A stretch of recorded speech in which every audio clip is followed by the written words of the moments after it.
So I'm sure we've all been through things in our lives which have sort of gotten us down and maybe allowed us to adopt beliefs or ideas about ourselves that might be suboptimal or less than ideal and inherently inaccurate. And this could range from, a specific event, a series of events, a period in our lives, all the way to influential people in our lives. So what we're going to do is break down this pattern and then look at and understand how we can break through this and then adopt beliefs about ourselves that are much more accurate and much more self-serving. And specifically what I'm talking about is the idea of self-worth, self-value, and self-esteem. Because to a large degree, how much we value ourselves will determine how much other people value us. And our beliefs, both conscious and unconscious, are really running the show for our lives and putting sort of a tunnel vision on our sense of reality and sense of perception. So it's very important to look at these and examine them and find out maybe we can optimize this, maybe we can make this belief better, maybe we can make it more accurate. So the first and the most important point we need to understand is that it's hard to give what you don't have. Meaning if you don't value yourself, if you don't have any sort of self-worth or self-esteem, it's really going to be hard to give that to anyone else. And I'm sure we've all been through times in our lives and had experiences in our lives with people who sort of told us, we couldn't do what we wanted to do, or what we wanted to do wasn't possible, or people that just essentially shot us down. And what's funny about that is it's very likely that the only people who will really tell you that you can't do things are the people who never really did anything themselves. And the same people who are really tell you that or help you to see or lead you to believe that you're not worthy or deserving probably didn't feel worthy or deserving themselves. So the idea there is that it's hard to give what you don't have. So we are brought up in a certain society, a certain culture, which may not really have a lot of self-worth. May have been brought up in a school system by teachers, may have been raised by a whole host of different influential figures, which may have not had a whole host of, or a whole abundance of self-worth, self-esteem, sense of deservingness, and a sense of worthiness, a sense of potentiality and possibility. So it's hard to give what you can't have. So just because another person did not or does not believe in themselves, there's really no reason for you to not believe in you. So just because you may have had a teacher or an influential figure in your life say, no, you can't do that, never, you're not worth that or you don't deserve that, just because they believe that about themselves is no reason for you to believe that about you. Because these traits are self-bestowed and internally generated, and it's up to each person to determine that thing for themselves and eventually come to the point where we say, wow, I realize I'm just walking around with everyone else's story in my head, or everyone else's opinion or idea, or everyone else's sense of possibilities, but actually they're not mine. So you have to define these things for yourself and give them to yourself. Because again, can't give what you don't have. If you don't value yourself, you don't feel deserving or worthy in yourself, it's very likely no one else is going to reflect that back to you.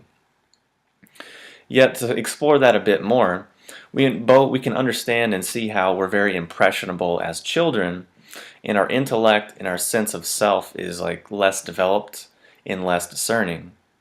So then, we are often surrounded by things, and we then sort of just take them for being, oh, that's just the way the world is. Meaning, you can't miss what you never had. And if you grow up in a certain world, in a certain culture, you think that's how the world is, but you don't really know because you haven't experienced anything else. So what I'm saying is, mostly what we're taking away as the norm from childhood is likely someone else's version of reality. And that's where, a lot of this stuff is coming from. A lot of the lack of self-worth and deserving and all of that. Because, like I said, you can't give what you don't have. So why it's important to look at the childhood aspect is because this is where a lot of our conditioning comes from. And it just operates invisible until we take the time to look at it, take a look at the mirror, take a look at our lives, and reflect upon this. So, as I touched on before, Self-worth, self-deservingness, self-esteem are self-bestowed characteristics. But we don't need to get going into the whole trap of like, okay, so and so told me I wasn't worth this, so in order for me to prove it, I have to become a millionaire, or have to lift weights, or have to be a bodybuilder, or have to go to all these extremes. No. Because what we're looking for is a sense of worth and deservingness that's independent of conditioned reasons. Meaning it's not, I'm awesome because I have a good job, I'm awesome and I deserve this because I have a car, or because I'm president, or because I'm CEO, or because I belong to this group or this sect, or because I'm a raw foodist, or a yogi, or a Buddhist, or a meditator, or a Christian, or any of those things. Because really, those are all still very superficial and conditioned, and essentially you're giving your power away to other people. You're saying, oh, I'm attaching to this label because such and such perceives it this way and I perceive it this way, blah, blah, blah. No. You just drop that conversation altogether and realize that it's about a feeling that you generate within yourself simply because you exist, simply because you were born, simply because you're an integral part of this universe. You're made of the same thing as everything else. So essentially, if you ignore that fact and put yourself down, you're essentially putting down the whole universe, because that's what you are, that's where you came from, that's where you live, that's it.